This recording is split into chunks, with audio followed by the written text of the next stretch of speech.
Here we go.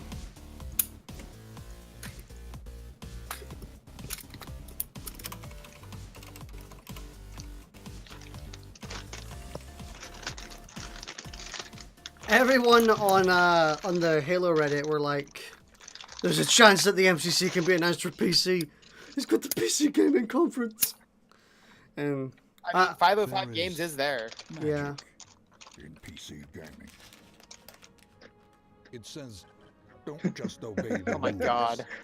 When the goddamn. Not this. It says, "Don't just listen to stories. Inhabit them." It says, "Don't just accept the limits. Overclock beyond them." It says, "Don't just play games. Revel in them. Unleash them." It says, seriously, is every game Battle Royale now? Or is it That's just pretty me? good. From mountaintops to dungeons. From deep waters to deeper space. From solo quests to mass engagements.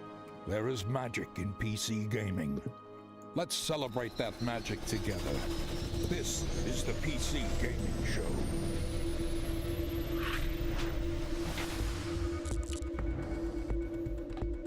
I'm not expecting anything good. And now your host, Sean Platt. Oh, hello to everyone online. Hello to everyone at the Will Turn. Welcome to the PC Gaming Show. Yes. My name's Dana, and I'm your host today. I am delighted to be here. We have a fantastic show for you this afternoon. First, to all of you who came out to the Will Turn, thanks for joining us. The Will Turn is just a beautiful venue. For some here reason, he needs a in Los Rolodex, Angeles. To all of you apparently. online on Twitch, thanks for joining us. To those co-streaming partners, hey as well, I'm talking to you, Dropped Frames. Great to have you here.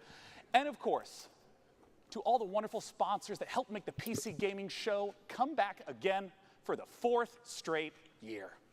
Now, good on you.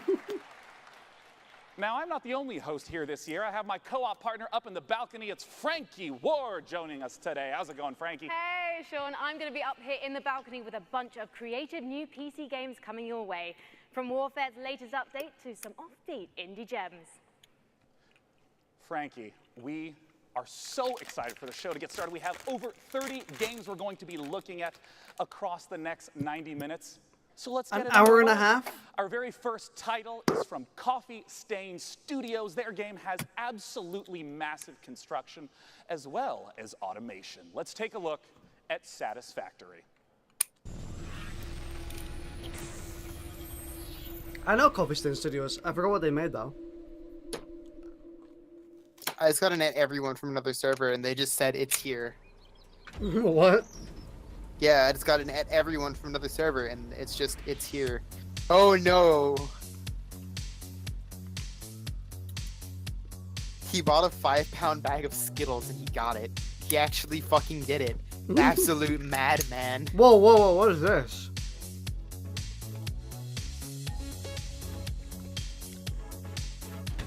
Is this No Man's Sky?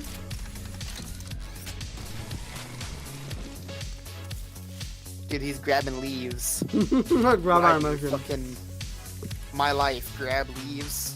Fucking, I don't know what else, but I'm gonna do it. Oh. Ooh.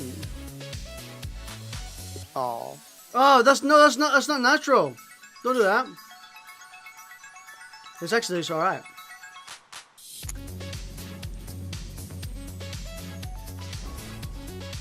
This trailer music is getting me down. But what's the point of the game? Just build a factory? Yeah.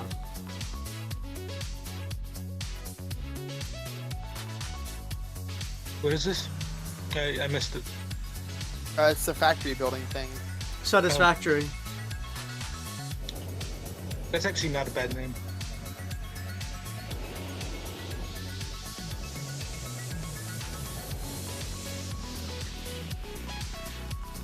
I'm on this track though. But what's the end goal? Is it just infinite mass production? I mean, yeah. Capitalism. Capitalism, the video I game. mean, that looks ginormous, though. Like, you literally... Oh, that thing's adorable. Oh, wow. Yeah, I'm down for this.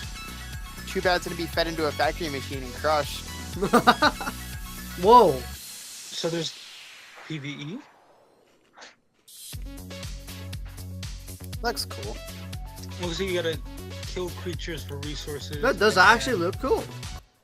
It's Joining American me on imperialism, the video game. stage to talk about it is the game director American at Coffee capitalism, Stain 'cause those aren't Studios. natives. It's Those Oscar are, wouldn't- Hussein.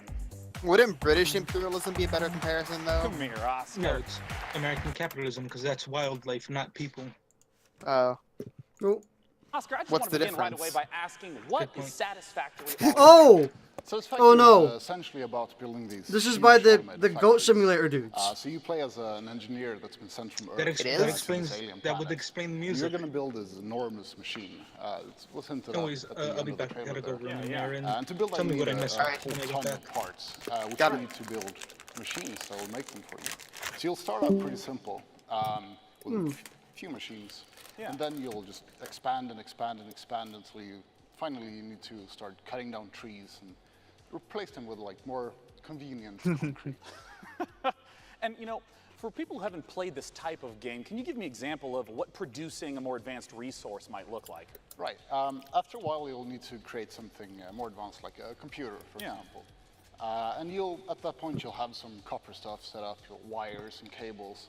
But Yeah. to make plastic, you need to get some oil.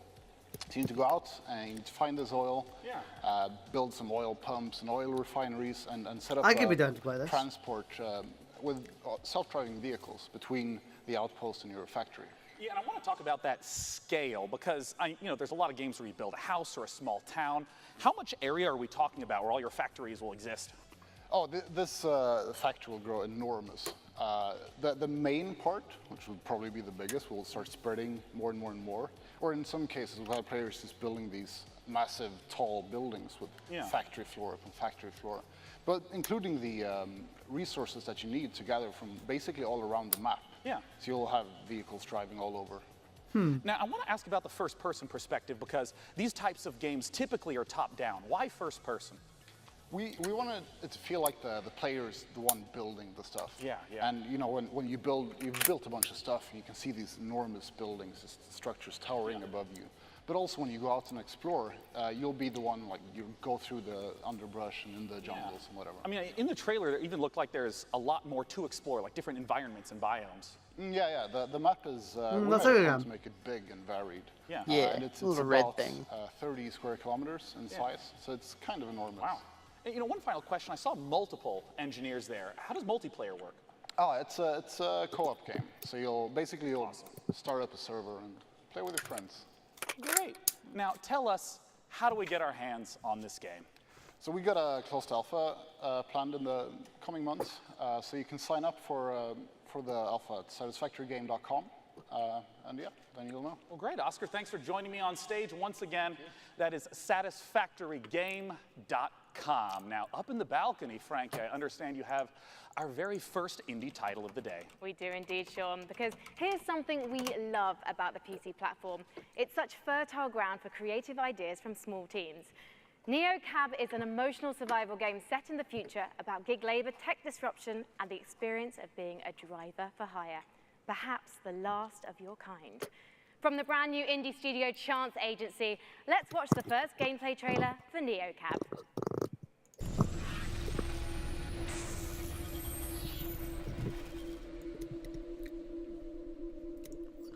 World premiere.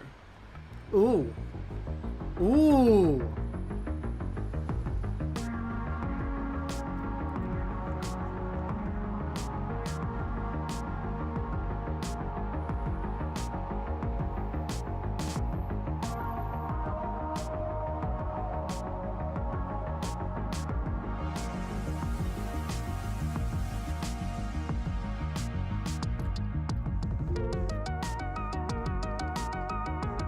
Huh.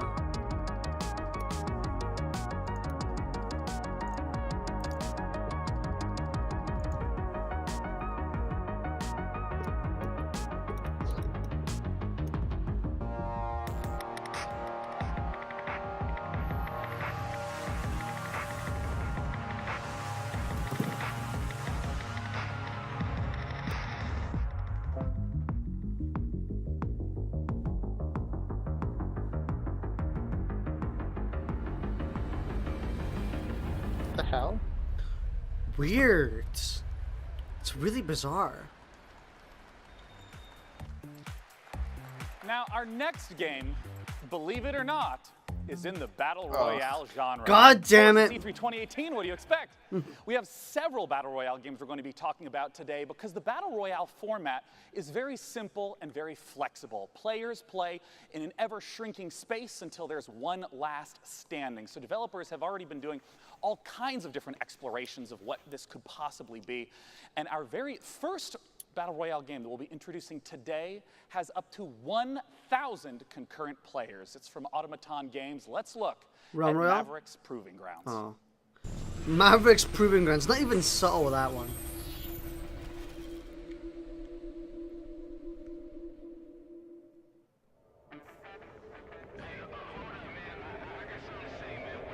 This looks like Dishonored.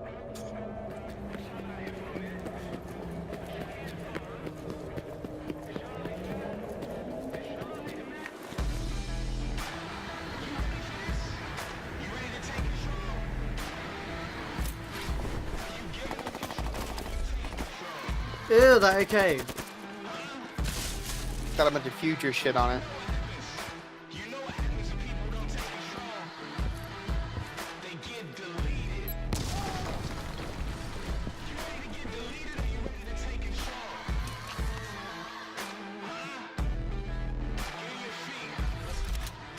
What?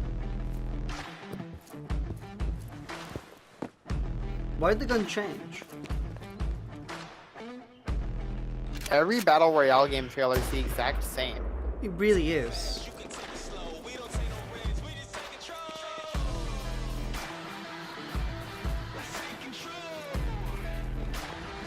This just kind of looks like PUBG.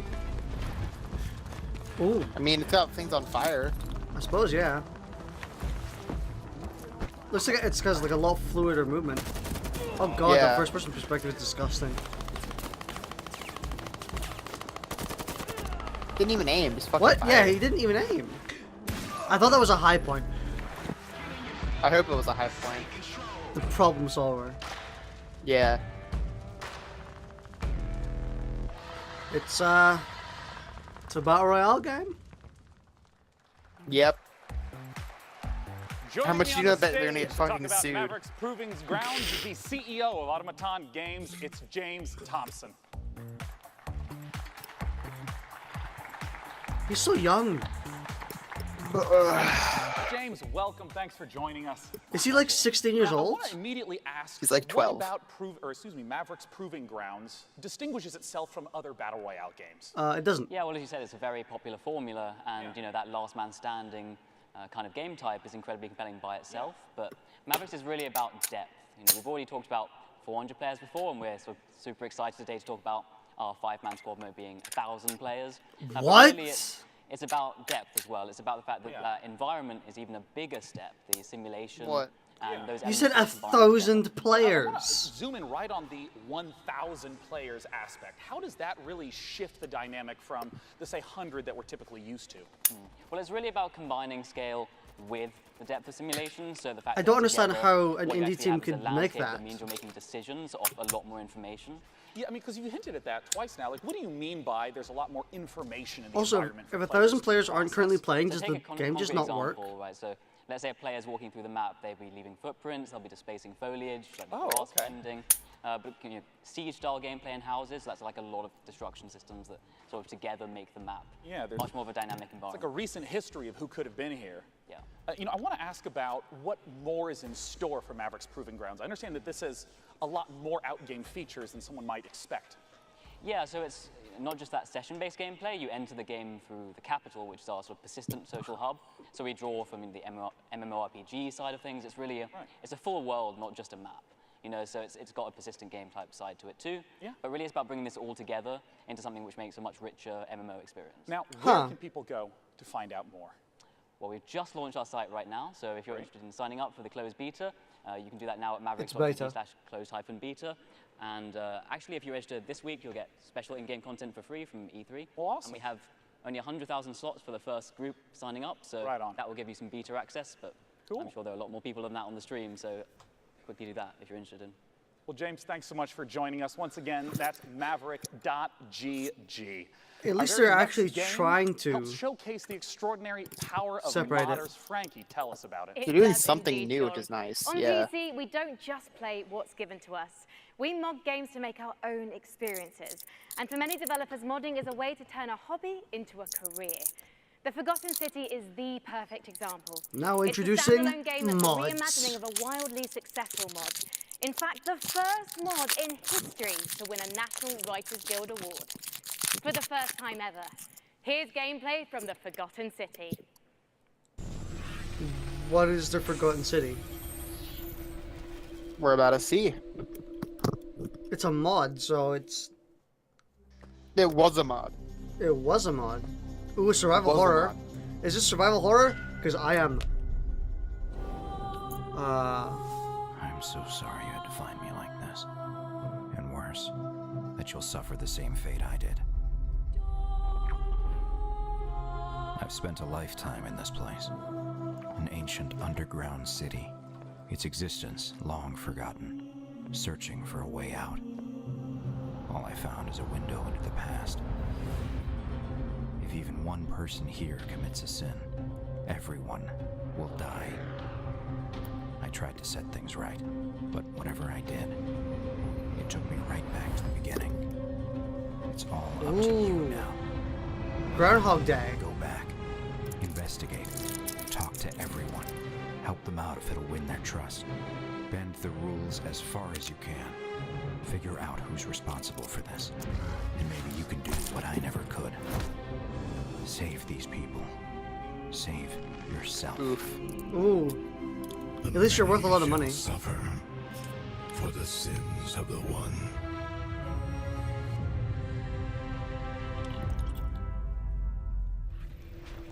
Huh. Coming up on the PC Gaming Show, what's next for Killing Floor 2? And an unannounced game from Tripwire Interactive. And now your host, Sean Plott. I like Tripwire. Tripwire's a Our next Gucci. game is a blast from the past. It's not a sequel or prequel or remake, but rather an entirely new game altogether. Let's take a look at Stardoc's Star Control Origins. That one laughing dude. The singularity formed, its creators uplifted into something beyond our understanding. These beings, now known as the Lexites, left Earth, traveling to multiple planets in our solar system before vanishing. You can't travel to Jupiter.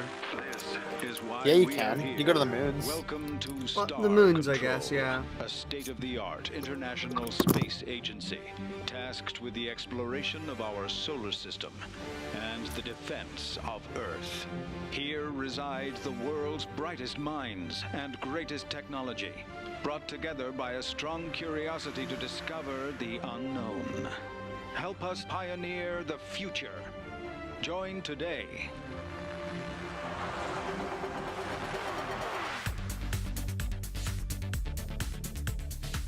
Star Control has accelerated the construction of our new modular deep solar system vessel specifically for this mission.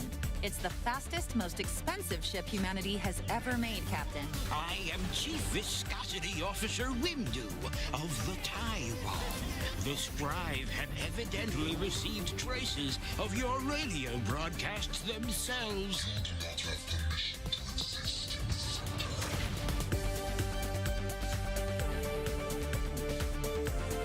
Huh.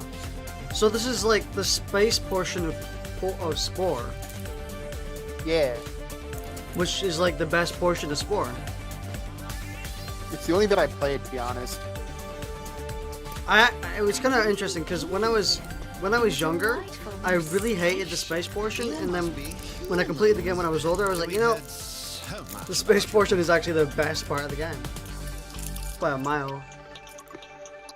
I actually loved that entire system.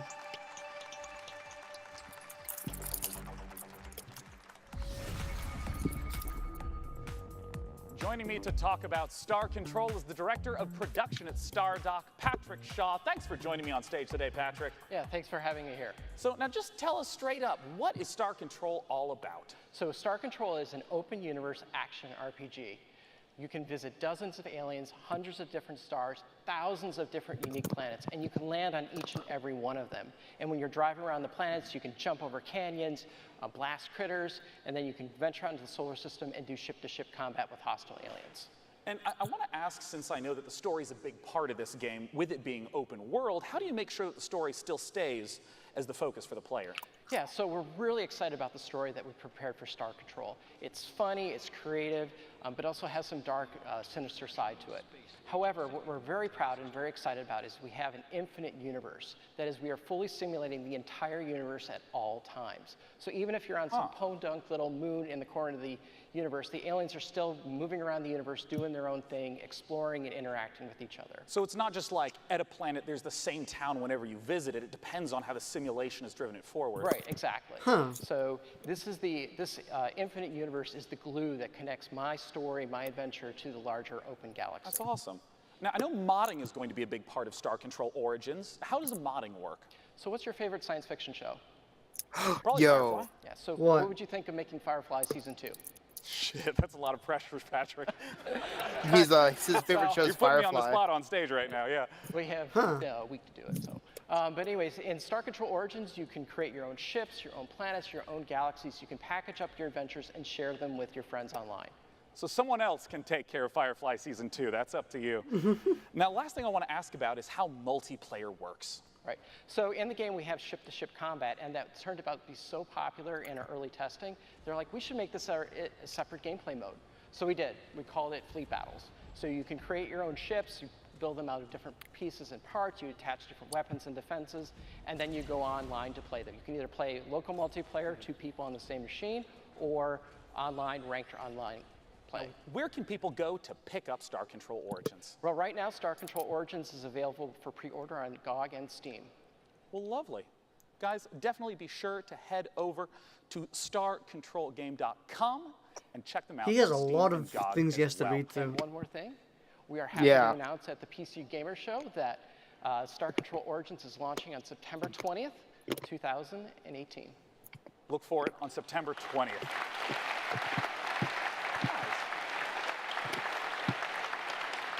Now, our next game was PC Gamer's favorite game from E3 last year. It is Hunt Showdown from Crytek. Let's take a look at what's coming for Hunt Showdown just after E3. I fucking love Hunt Showdown.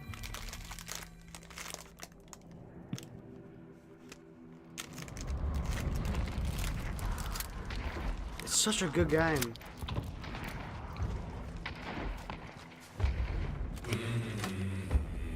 Ooh.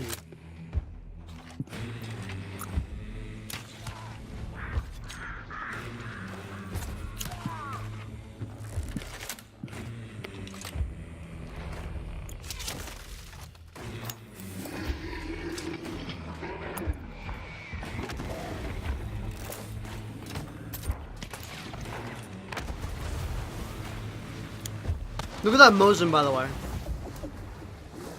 The automatic one? Yeah, the Aftermath. Yeah. Oh, what? What was that?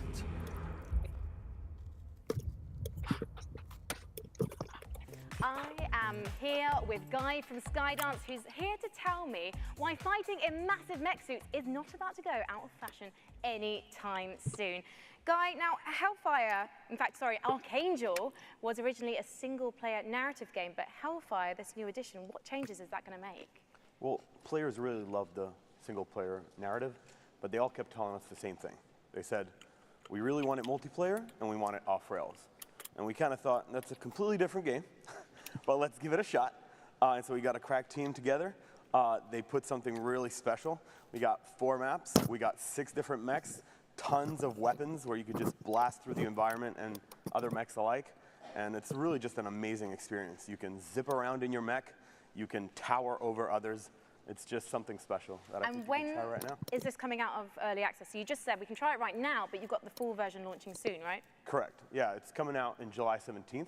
But you can try it right now if you want an early access. Help us iron out the kinks and break some mechs along the process.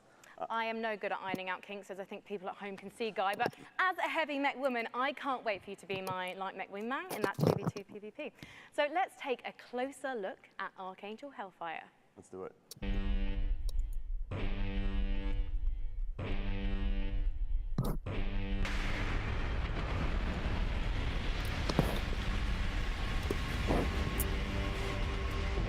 Whoa.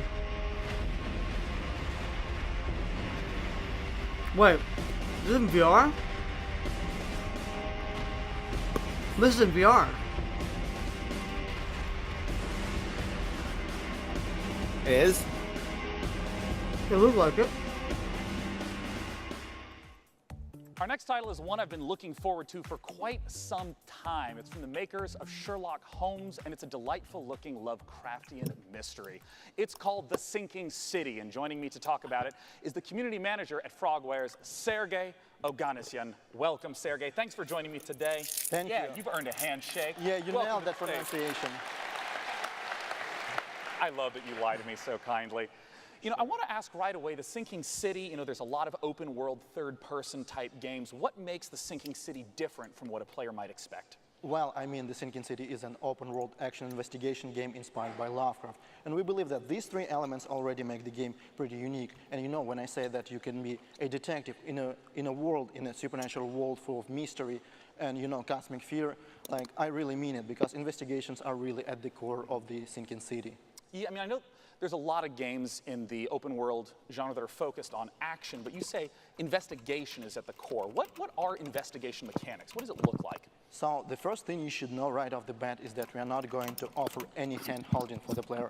We will not give you any clear objectives in your diary or, you know, markers on the map telling you where to go or what to do. It's actually up to you to figure that out. Instead, we will give you information, you know, hints, evidence, like clues, crime scenes to examine, like people to talk to, suspects to question. And we will ask you in return to use your wits and your intuition to, you know, experiment with your findings, you know, maybe like find a way how to progress. And what you should also know is that finding these clues will not only help you understand what's going on and, you know, get a better understanding of the world and its people, but it will also help you maybe change the course of your investigation. You know, you mentioned the world itself. I mean, the footage that I've seen through the years has just been absolutely beautiful. Talk to me about the world that we're in and what investigation is at the core. So the game takes place in this fictional city of Oakmont in the state of Massachusetts. You know, the city which is flooded. There is a terrible disaster going on. Kind of looks like Murdered Soul thousands Suspect. of lives. And also, like, it seems like it awakened frightening monsters which now roam the streets of Oakmont. You know, people that live in the city, they are very different, like different social classes, gangs, cultists, poor people, rich people, but they are all united by fear. You know, they are all afraid, maybe except for the cultists, of course.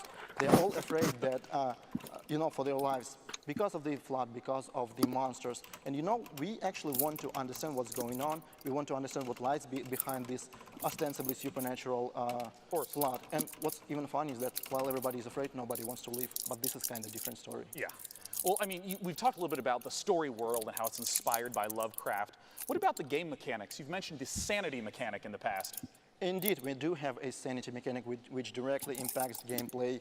You know, when our hero is under a lot of stress, when he sees like something supernatural, something disturbing, or even when he's making choices in the story which he's not comfortable with making, you know, he will begin to lose his sanity. He will start to have hallucinations, he will start to hear distorted sounds, which will allow the player to understand that something is actually going wrong. Maybe we need to, you know, step back and do something about that. As of right now, we're still fine-tuning this mechanic because we are still looking, you know, for the sweet spot between impact on the gameplay and impact on the story. Since we're almost out of time, I still just have to ask, what are the sweet monsters that we're going to get to see in the game? Oh, we have different kinds of monsters. We have different kinds of archetypes, you know, with different abilities. And, you know, we actually give you tools. The game is not about fighting monsters. Investigation is the core of the game. But we give you tools to defend yourself. So we give you weapons, we give you skills, we give you even certain, like, traps. In return, we ask you that you make a decision, because the game is about making a decision. Ammunition is scarce, and you will have to adjust your tactics accordingly. So I know a lot of people have all sorts of questions about what the game is like. Where can they go to find out more information? So if you're hungry for more, you can always follow us on Facebook, Twitter, and YouTube. This is where we post our updates. You know, I can't actually imagine directing any like an E3 conference and like making sure everything goes straight. This is definitely the place to go if you want to learn more. Well, I'm super excited to personally see how it turns out. Thanks for joining me on stage, Sergey. The Sinking City. Now, our next game is a PC title that has only gotten better over the last few years, and I'm always excited to hear what they Warframe. have in store. Frankie is up on the balcony with the developers of Warframe. Talk to me, Frankie. Well, we all know the PC is home to some of the most devoted communities in gaming, and one of the best undoubtedly belongs to Warframe. Last year, the game got its first open-world update, Plains of Eidolon, and the next epic cinematic quest is called The Sacrifice, and we've got the exclusive launch trailer for you. I have this installed, and I just haven't played it yet. It's an okay game. Huh.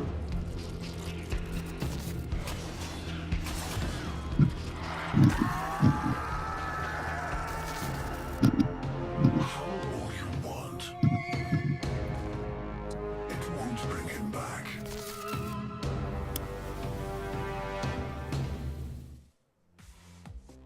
Megan Everett, Community Manager at Digital Extremes, joins me now.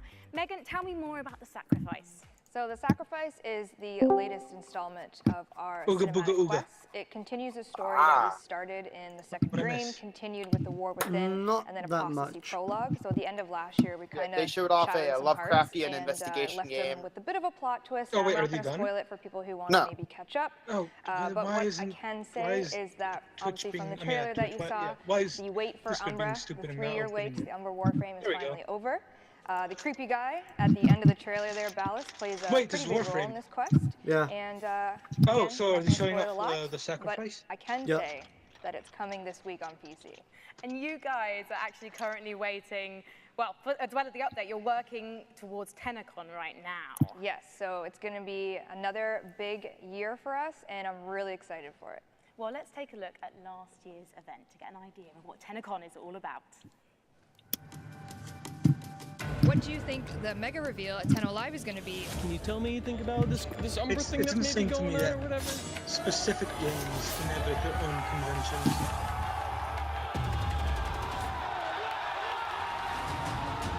Like, have you ever thought how crazy? Amazing. Like it's a whole Angry new Joe. direction for Warframe and all this. You got all these other games coming out. Oh, but yeah, this you one's can fish. free. When's 2018 happening? Get it started.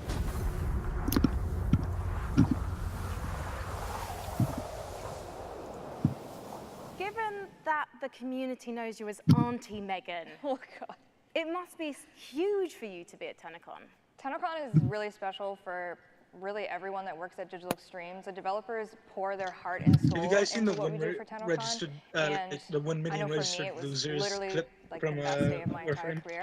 I know Rebecca, our community director at home, was watching. So the community But manager last year when we misspoke did the Plains during, of I think, Eidolon, E3 a open few world years, expansion no, during the reveal, Video Game Awards a few Reb years and I ago. were actually doing They that said, as a live demonstration in front of Warframe has everyone, 1 and we million had practiced it registered for months, losers on and Xbox. it went as flawlessly as we could have ever hoped for.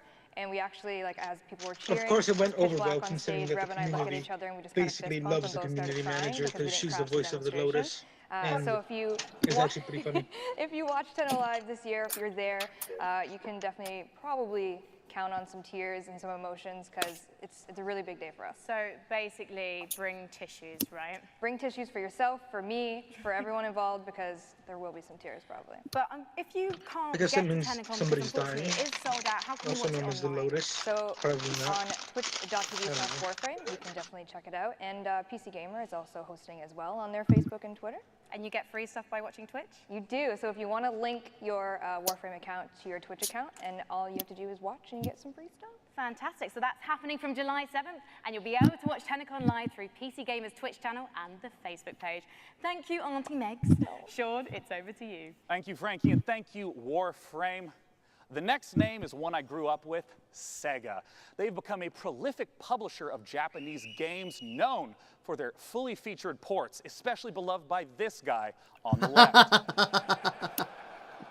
Sega's bringing shining resonance both to PC and console the same day, and But does Sega Shenmue not have good is going to be ports? coming later this year. They have all sorts of games coming up. Let's take a look at what Sega's got in store. Well, I mean, they released Sonic Mania on PC with the Nuvo. Yo, that's Puyo Puyo Tetris. I fuck with that shit.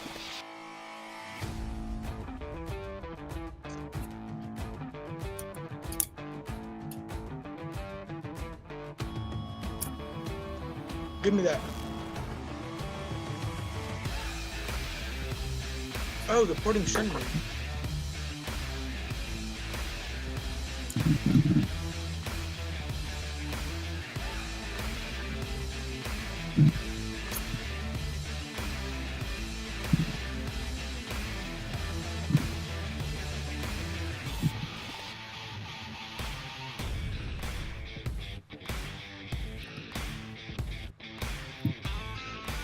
I fuck with that. Porting Yakuza. Dude, this is some like next gen Yakuza shit right here. Yeah. Oh, like the white suits and fucking. Yeah, it's just straight up called Yakuza. You've never heard of Yakuza? No, I haven't. You're. Wow. Okay. When are we getting the what's it called? Girls on the Girls on the Panzer game. I don't know. Nobody cares. That reminds me. I should probably play Period Chronicles someday.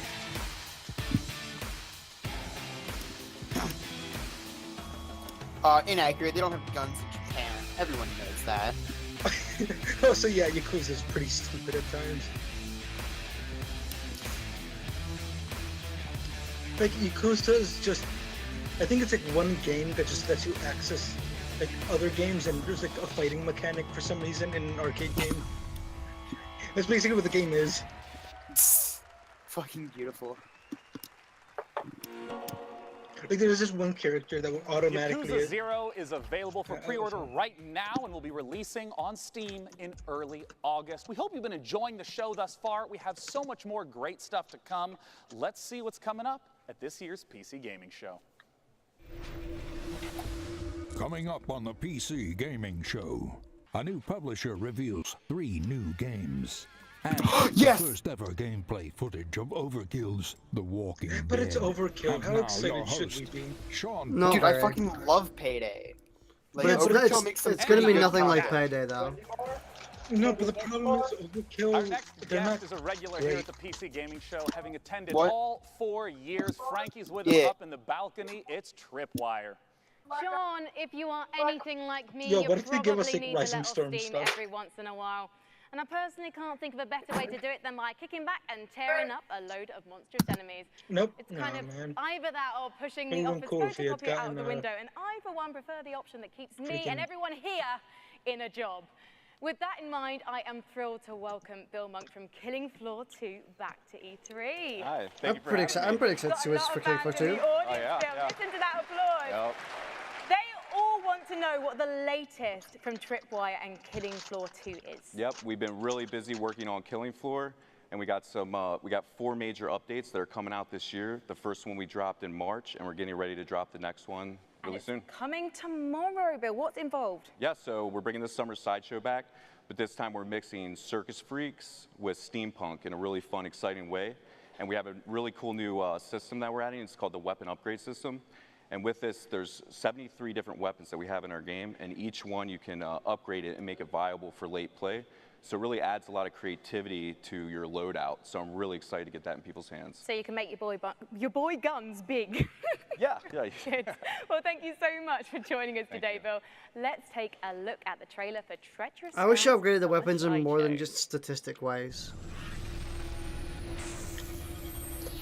What do you mean, the cosmetics or? No, like the weapon upgrade system. I wish it did it more than just a statistic upgrade. I wish you could actually like make your guns full auto. For example, like the AR-15. Why make an AR-15 full auto if you get an M16?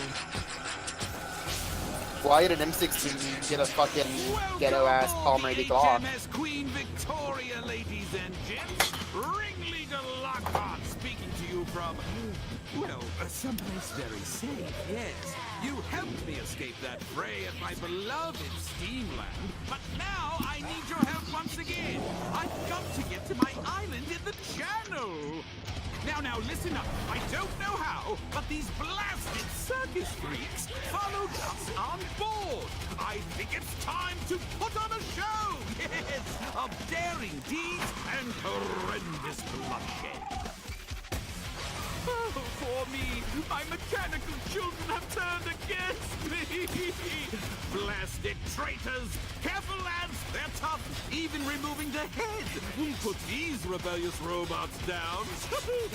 But take heart, lads and lasses! I have invented some new toys! The Doomstick! 4 barrels are better than 2! The Static Strikers! A shockingly stylish set of gauntlets! And the M99 Sniper Rifle! And finally, there's a Dude, this guy just claims to have invented the M99. Oh, they brought back Miss Foster. Negotiated her way on board and is set on giving Zed the business. And remember, we'll see you on the airship. Wait, wasn't Mrs. Foster the vendor in the first game? Fussy, joke for you. Optician says my No. eyes are okay. I say, then how do you explain my husband? Miss Foster is Mr. Foster's wife. As is tradition, the content that Husband. you just saw will be available Close enough. tomorrow. Close Their enough. partner, Free their weekend for significant other. PC this weekend. Definitely check it out with Killing Floor 2. But that's not all that Tripwire has. I have the president of Tripwire himself, John Gibson, on stage. John, welcome. Wait, not back all Tripwire again. has? Thanks, Sean. Pleasure to be here. Now, I I doubt it. understand that Tripwire is stepping into also doing publishing. What does that entail?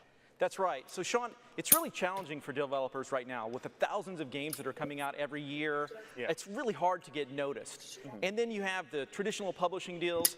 So we're giving developers fair deals. We're going to be helping them rise above that noise so they can get noticed. And because of our experience developing our own games and publishing our own games, we're going to help them with marketing, funding, mentoring, feedback to help them succeed. Yeah, I mean, the game that we have on screen is one of those games. This is Road Redemption. That is right. I'm happy to announce that we're going to be publishing Road Redemption. We're going to be helping them grow and succeed even more on Steam, but also bring the franchise beyond Steam. Now, I know today you have a world-exclusive new game, hasn't been announced We yet. do. Nobody knows. Before we roll the trailer, I was wondering if you could give me a little bit of a tease. Yeah, so we're working with the team at Blindside Games, and they're led by Alex Quick. Oh, yeah, right. So if you're familiar with the Killing Floor universe, you know Alex Quick was the modder that created the original Killing Floor mod, which Tripwire worked with Alex to bring commercial. And then Alex went off, assembled his own team, made the game Depth, which was sharks and humans fighting each other, very, very successful. And now it's come full circle. We're working with Alex Yo, that's again, a dude who... and we're going to bring his all-new game. So to that's market. cool, because Depth Well, is let's actually take a a really look great at game. Right Just not now, enough people play it. world-exclusive Yeah. new upcoming game from Tripwire. Let's see what this new game is. It's Killing Floor, but with sharks. I'd play that. Oh, you might not be wrong. Close your eyes and imagine a place. Alright, where how the long sun before is this goes bright wrong? And the beaches are white. Wait, Place are we filled with getting the southern kaijus or charm. something? For the water This has to go is wrong as warm somewhere. as the welcome. So come feel the wind Sharks. of sails.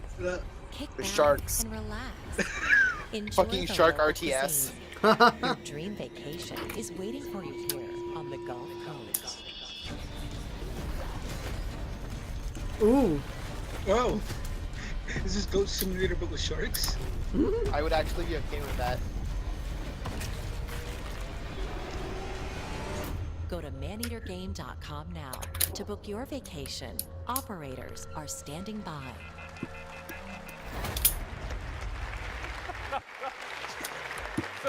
So hey, John, so you get to play as the shark. You are the shark.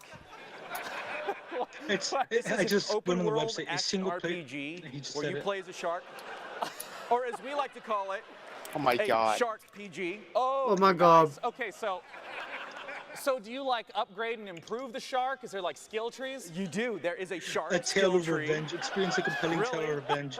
Center around the human who slaughtered your There mother is and a nephew full for dead. single-player campaign. You eat your way through it. You get bigger teeth. You can jump out of the water and snatch people off piers and all of that fun stuff. I didn't realize this was a power fantasy I needed so badly. Now, where can people go to get more information about it? They can go to maneatergame.com. All right, I doubt anyone will forget that here. I thought he was about to say I doubt anyone will go to that. I know, me too. I thought we could say that as well. Joining me on stage, and once again, all the content So, of Tripwire. so this is what the website says about the story. A tale of revenge. Experience a compelling tale of revenge centered around the human who slaughtered your mother and left you for dead. To check it out. Huh. Coming up next, Your only Frankie tools are has your a wits, whole your jaws, slew and an of uncanny ability to unannounced evolve as you games. feed. Cheers, Sean. Man-eater looking tasty there. And So I they can't basically believe just they turned named the the short game gameplay after my favourite from weekend depth activity. into a single-player RPG, Indeed, so and I'm not that's mad. PC That's Gaming, actually and pretty next up cool. is a brand new publisher revealing 3 games for the very first time, releasing one of them, Behave Yourselves, audience, today. So let's take a look. What's going on? I missed it. Hi, we're Untitled Publisher. Yes, really. That's our name. Mm-hmm.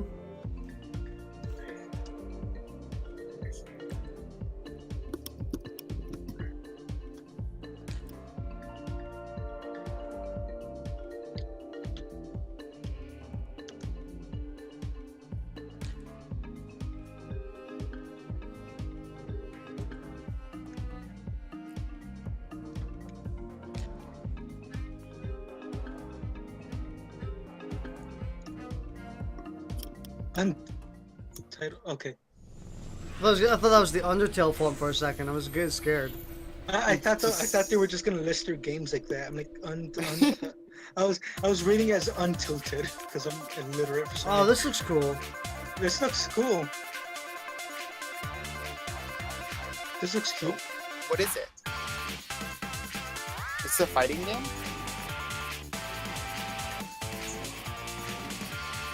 Not a dance off. It's a dance off. No, it's not a dance off. This looks so cool.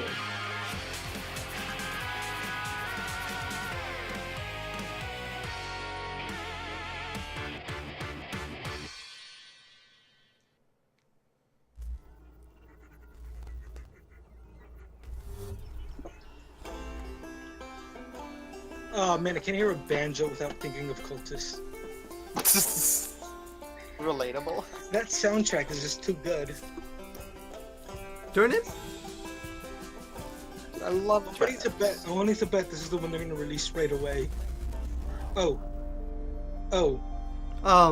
Wait, what? That took a turn.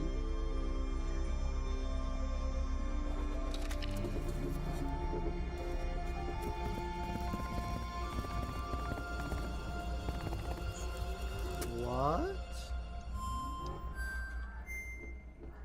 This took a turn. I get it. I think I get it. Yeah. What? It looks like it might be like a commentary on how people play farming video games instead of, farming. What is this? Ooh, this looks fun. Okay, this one looks like it was easier to make, so this might be out. This looks like it was made by Vlambeer.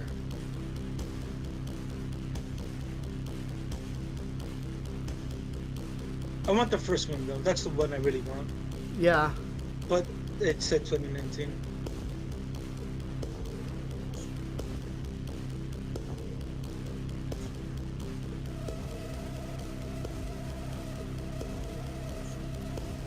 That's a big squid, boy. Oh.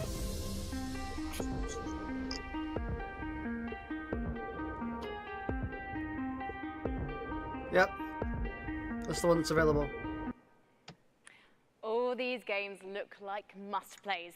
And Overwhelmed, the final game of the bunch, is available on Steam right now with a special launch discount. So make sure you check that out after the show. What was the first game called? If you're at E3 this week, head to the PC Gamer corner of the Facebook booth inside the South Hall to I didn't catch the name either. a try.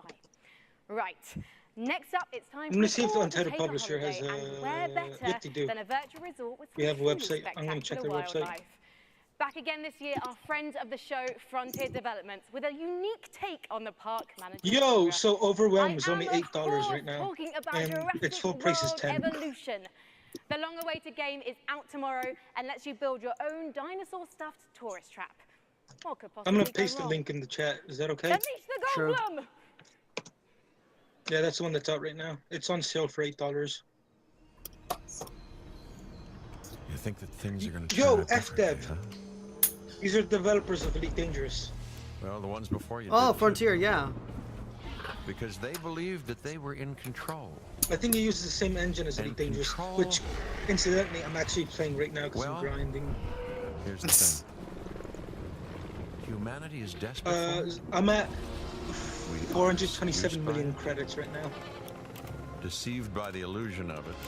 Fucking hell, are you just doing like fucking cargo Never really runs? possess it. Passenger missions. Because if there's anything that chaos theory has taught us, it's that nature is on its own course. He's gonna say it, isn't he? And when we interfere, when humanity tries to put nature into orderly boxes, chaos destroys them.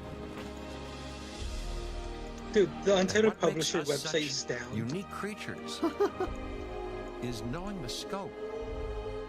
And Is this the fucking Jurassic Park what theme we're up song? against. Yeah. That's because it's Jurassic Park. What do you expect?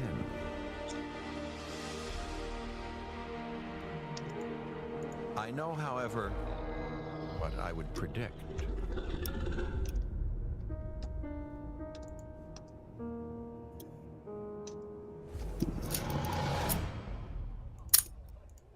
I am so excited for that game. Our next title is from Insomniac, who've been making amazing games for years, and they're going to try to take their expertise and answer the question: how do you make an open-world game in VR? Let's take a look at their upcoming game, Stormland. Fucking Insomniac. I love Insomniac so much. What was the skateboarding game they did? Well, they also did Spyro and Ratchet and Clank, and you know. Oh, yeah. I haven't played either of those. This looks cool, though.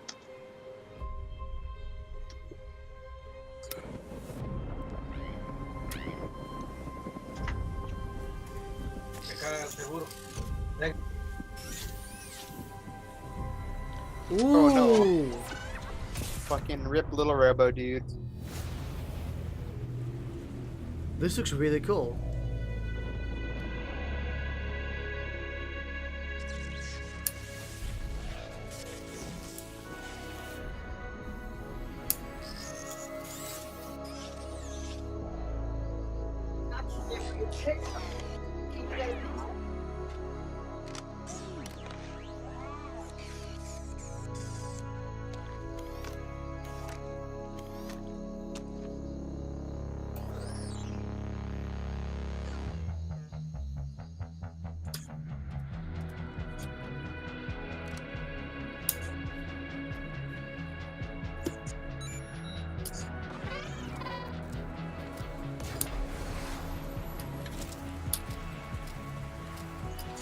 This is a VR title.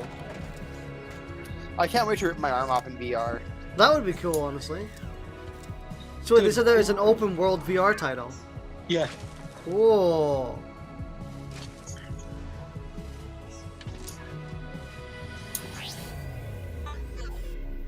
Oh.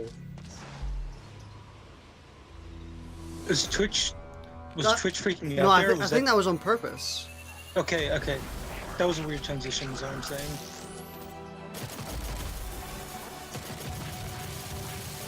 Small farmer robot's shit, pissed. Ooh. Yeah, small farmer robot's pissed.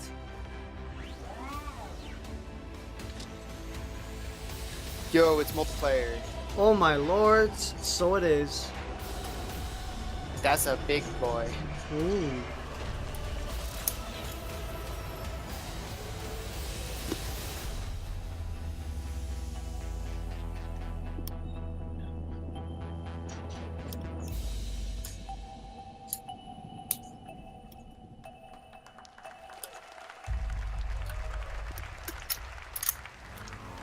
Shame it's Oculus exclusive. Is it gonna be an Oculus exclusive? Yes. I mean, you can play Oculus games with Revive. Stormland is the Chief Creative Officer at Insomniac Games. Join me in welcoming Chad Desern. His name's Chad. He don't look like a Chad. Hey, Chad, welcome to the stage. Thank you. I want to start right away. Of course, the chat what is speaking this out game that his all name's about? Chad. Well, in Stormland, you play as an android gardener, and an entity called the Tempest uproots your habitat and shatters your android body. So you've got to travel to a civilization above the Thunderheads to repair yourself and save your friends. And I want to ask what open world means in VR. Well, for us, it's about giving the player Y'all the ever, like, ability think to about this for, like, explore the world for freely regular with a games, set of it's android understandable to have your movement hands in view of the abilities that are screen. designed But like when you're doing a VR trailer, that means the guy has his hands like right next to his face. Yeah. Maybe that's the movement Yeah, system. well, in Stormland, you can do things like just fly stick your just hands above out the in front of the screen screen. with your That'd outstretched be dumb, android but hands. I mean, You can there's shoot no a other way to laser move into right the now in cloud VR. surface. We can do then track make a pad. ramp, kick off You could of also like that, do the arm swinging, climb but up a that can be cliffside, like confused literally with launching yourself with when your you're trying synthetic to reach android stuff. strength. The then, arm like, swinging click is off great. and You're glide just back like down chilling, using and then your you fucking hands to control accelerate. your descent. It's massive freedom of movement, yeah. And That's not to it. It's a mention set of that mechanics one that are time you designed slam your together hand to work against the wall. fluidly, Oh, yeah, so that's that amazing. movement feels exhilarating, Yeah. and you can kind of take the world at your own pace with it. I'm curious why VR for this type of title. Oh, There cool. are a series of things that we're doing with Stormland that we could only do in VR. You can, it's like, about the expressiveness make of the having clouds bump so you track-headed can jump hands up. and how we use that for combat, how we use it for movement, even things like scavenging technology to attach it to your body. Like you look down, you get a new piece of tech, and you attach it right into your arm, and then suddenly you've got the ability to harness There we go. electricity or cloak yourself or all kinds of different cool android abilities. So Bravery And Network the art is Online, just that's the name beautiful of in footage the, that we've seen. of And that talk first to me game a they little showed bit off. about the world and The what it second one means is for it to Morning be Star, which is a ever-changing. first-person Yeah, post-cyberpunk that's a really good farming question. game. So that entity called the Tempest rearranges everything Post-cyberpunk. every single week. So Is that we basically just present the player Matrix? with new playgrounds of movement and combat. I guess the Matrix would be scavenging, post-cyberpunk. and you 'cause never know it's what you're going to discover. So every single post-apocalyptic island you technology. find has the potential to hide an enemy stronghold or a network of underground caverns or brand new tech discoveries. That's awesome. Yeah. Now, I got to ask, where can we go for more information?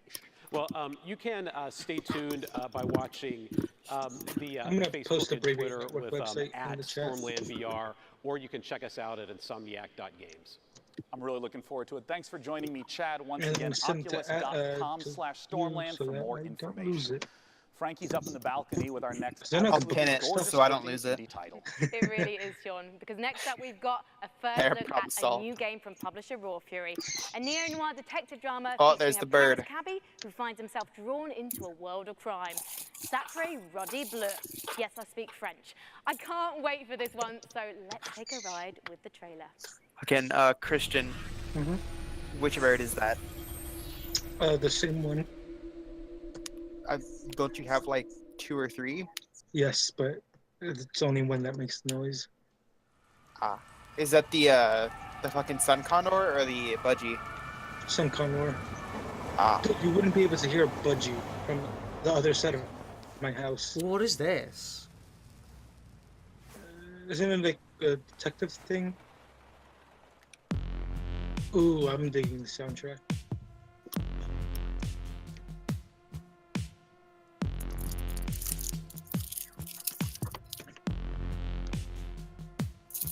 Yo, are we playing as a taxi driver from Rush Hour 3? Dude, I'm digging the soundtrack. We literally have already had this game.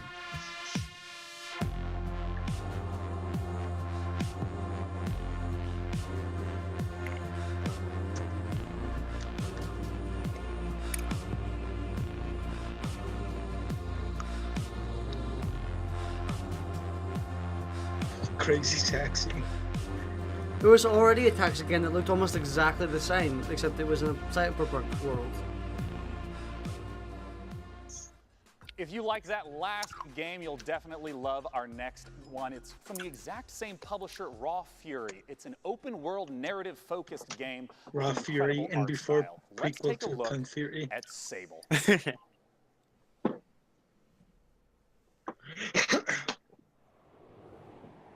Oh, I've seen this one before. This is a cool art style. I'm already digging the soundtrack.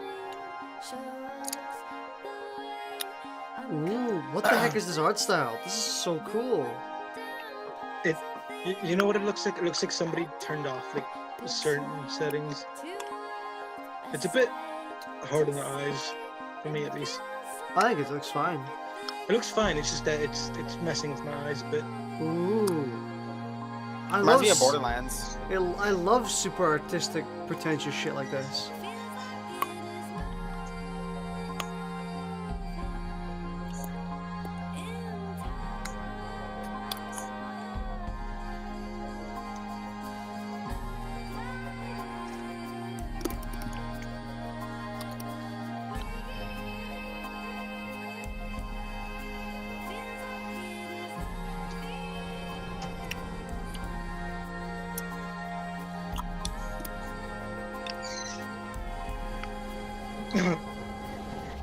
So, have you seen that post on Gayming about Fallout 76?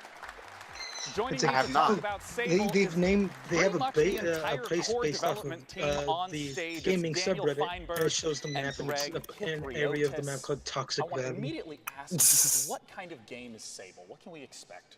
Sable is an open world desert exploration game. It's not a game about combat or about leveling up. It's a game about solitude, and it's a game about exploration. You play as Sable, a girl leaving her home. So it's that one explore PS3 exclusive filled with game. monumental Journey. architecture, Yeah. fallen spaceships, and That's you what travel the around Red Club on your reminded me hoverbike, of. learning about the people, the culture, and the history of this world. And I talked about it before. I think this art style is amazing. Where's the origins of this? So we were really heavily inspired by the clear lines style of French and Belgian comics, as well as Japanese animation, particularly Studio Ghibli.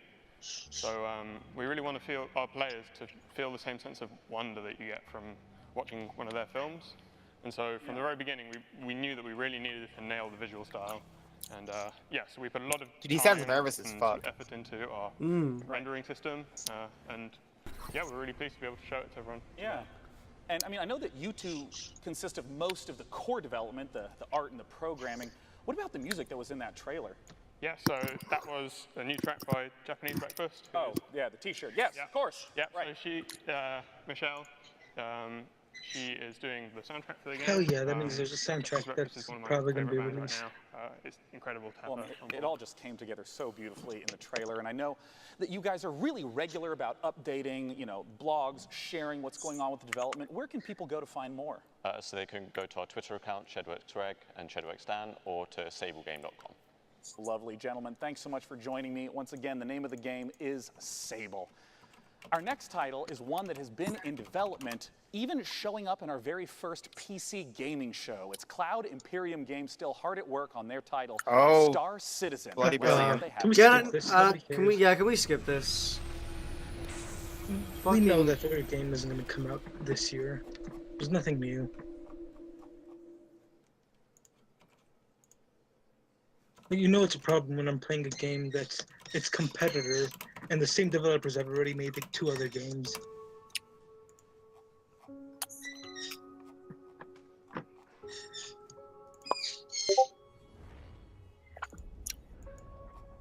Did you hear they released like a $27,000 DLC pack? Yeah. Do you mean, how come we not have heard of it? Good point. Who cares about this fucking game? Like, I would have gotten the hype. Like, I understood it at first, but then train wreck after train wreck was like, yeah, this isn't. It's not interesting anymore. Give me a release date, then I'll be somewhat interested. This is one of the few games that I want to be excited for, but I can't. Yeah. Yeah, same.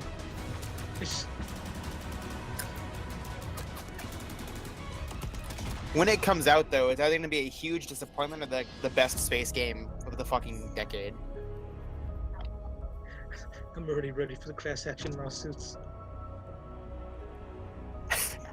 For what? I don't know. You can sue games. They were gonna sue No Man's Sky, and they did sue EA for Battlefield 4.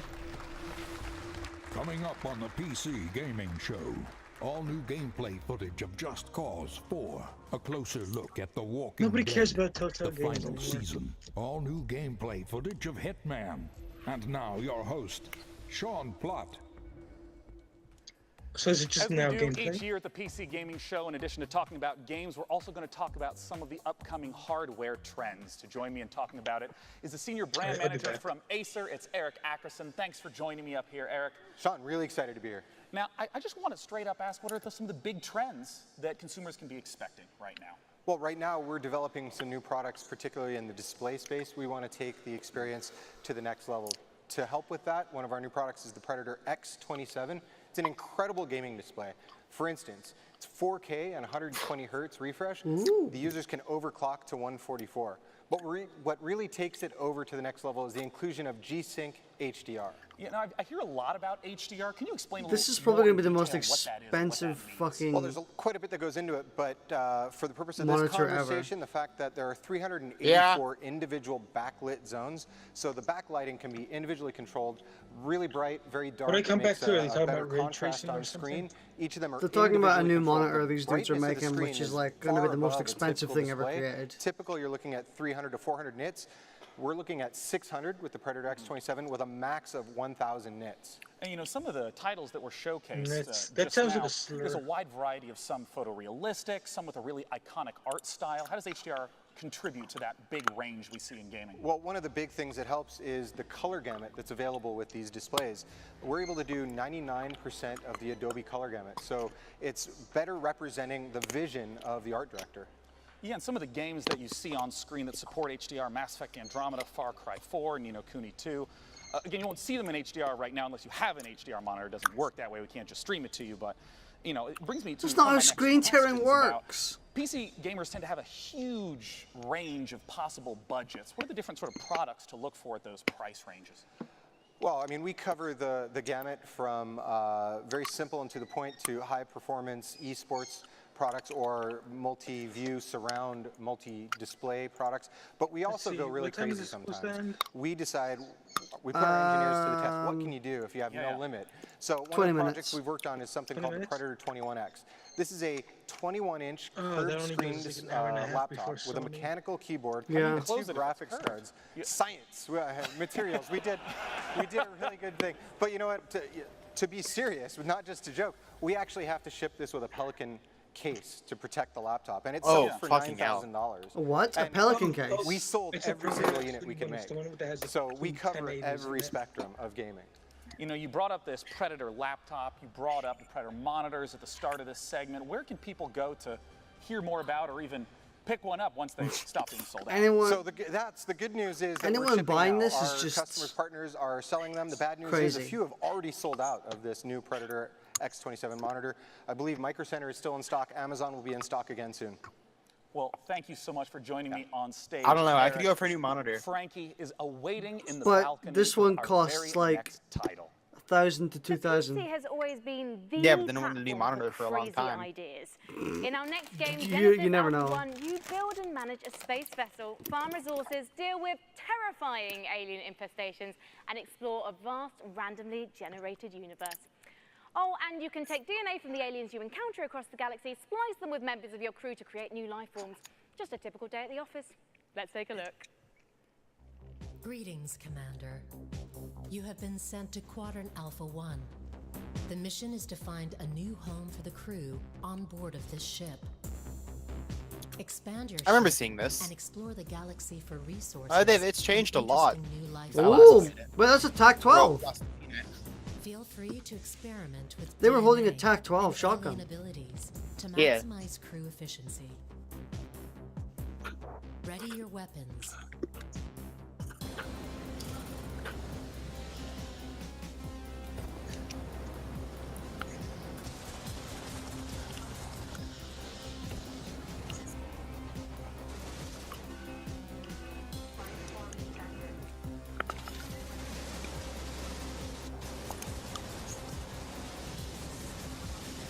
Oh, that looks pretty scary. Ooh.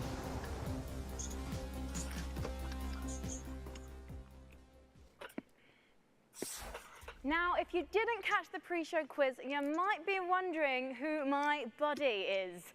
Well, this, ladies and gentlemen, is Webster from Drake's Cakes, one of the PC gaming show's sponsors this year.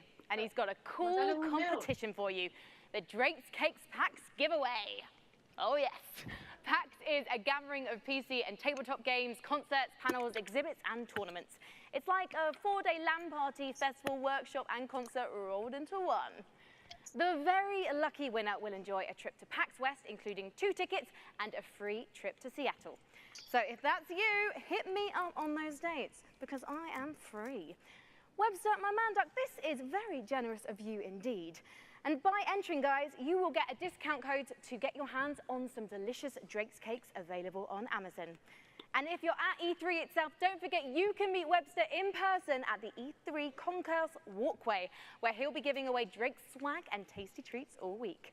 So if you see him, give him a fist bump on my behalf. That dude's staring at his water bottle on the left. Webster.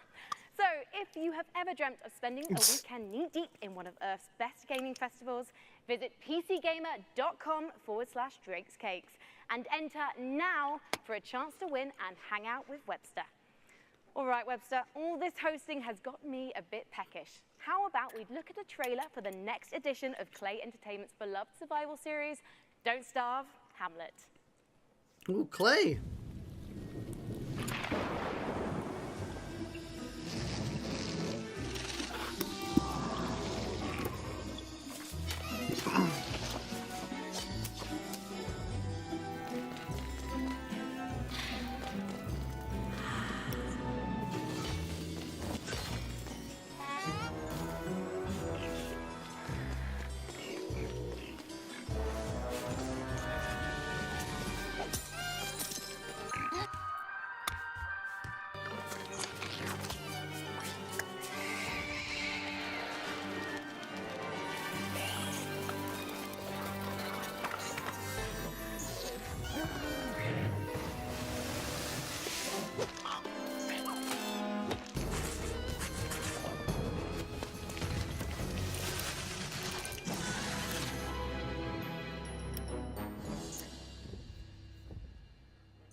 Our next title is the next installment in a series that never fails to make me laugh. It's Just Cause 4, and they have a brand new engine to bring the level of delicious insanity one notch up. Let's take a look at what the Apex engine in Just Cause 4 can really do.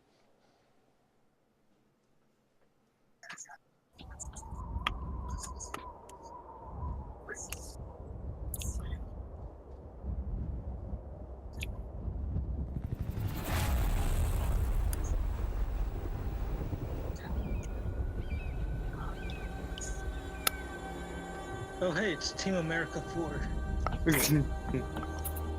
I already told you why this is literally Team America 4. Electric Boogaloo, right? Yeah. Yeah. I believe so. First one was in the Caribbean. This one is in South America. I love it. Yo, that's actually a pretty cool settlement.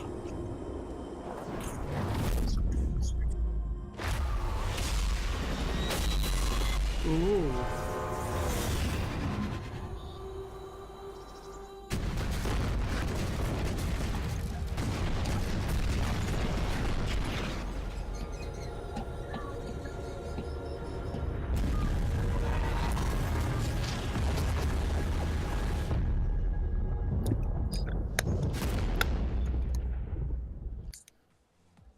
Joining me to talk about it on stage now, from Avalanche Studios, it's Francesco Antolini and Adam Davidson. Gentlemen, welcome.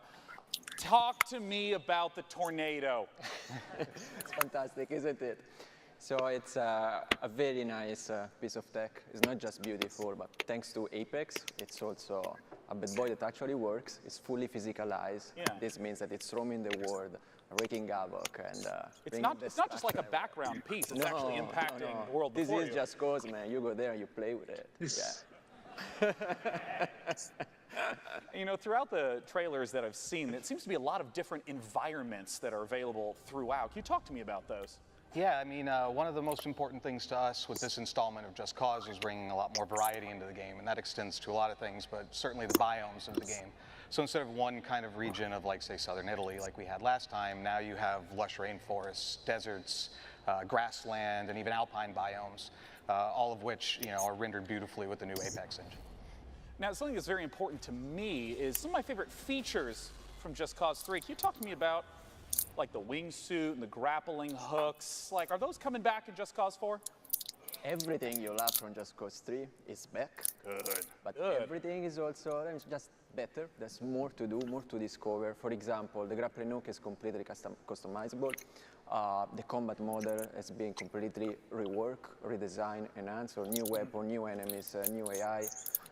We've got extreme weather that interacts with grappling hook and parachute. The wind that we saw from the tornadoes, is it just like basic wind effects also get incorporated as well? Again, it just goes, so nothing is just an effect. So if there is wind, it's physics and acts with your parachute, grappling hook, and the rest. Yeah. Well, where can people go to get some, we'll call it first-hand footage of what Just Cause 4 can deliver? They can check it out at justcause.com/E3 for 3 days. That's right. Believe it or not, E3 hasn't started yet. Starts tomorrow. Oh, that's right. 12th through 14th. You can check it out. Thanks so much. E3 is the convention, and the press conferences are the pre-convention. Now, our next title is one of my all-time favorite IPs. I can't wait for Frankie to talk to you about The Walking Dead.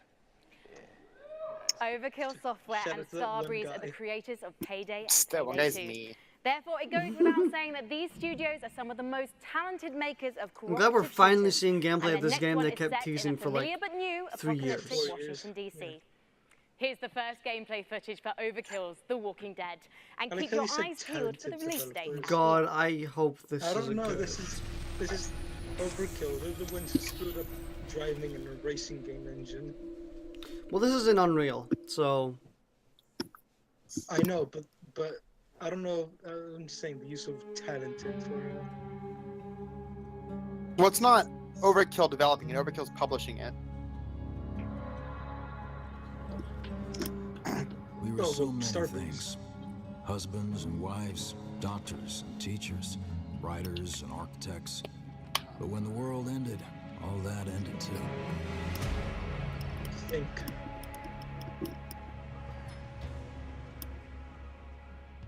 Every day we fight for more to that's cool. survive. Ooh. We fight to build a new life. Ooh. Is that a fucking oil can suppressor in that shotgun? It better be. Now this looks pretty good. Alone. But what's the actual game? But together, we might stand a chance.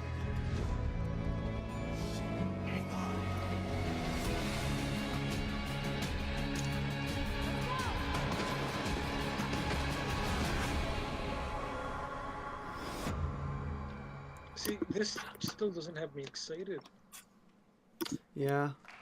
Like, is it gonna be like Payday, where instead of And I like, have money and more diamonds, good just news. getting, like, surprise? For fans of The Walking there's Dead, zombies and Overkill's game other for The Walking Dead, of scavengers? course, coming soon, that- but is we that have what a it is? second, completely different Walking Dead game that we're getting a chance Yeah, to talk get about outta right here. now. This is Telltale's The Walking Dead, the final season. Joining me on Thank stage to fuck talk it's about the it final is season. the lead writer, James Windler, and the voice of Clementine herself, Melissa Hutchison.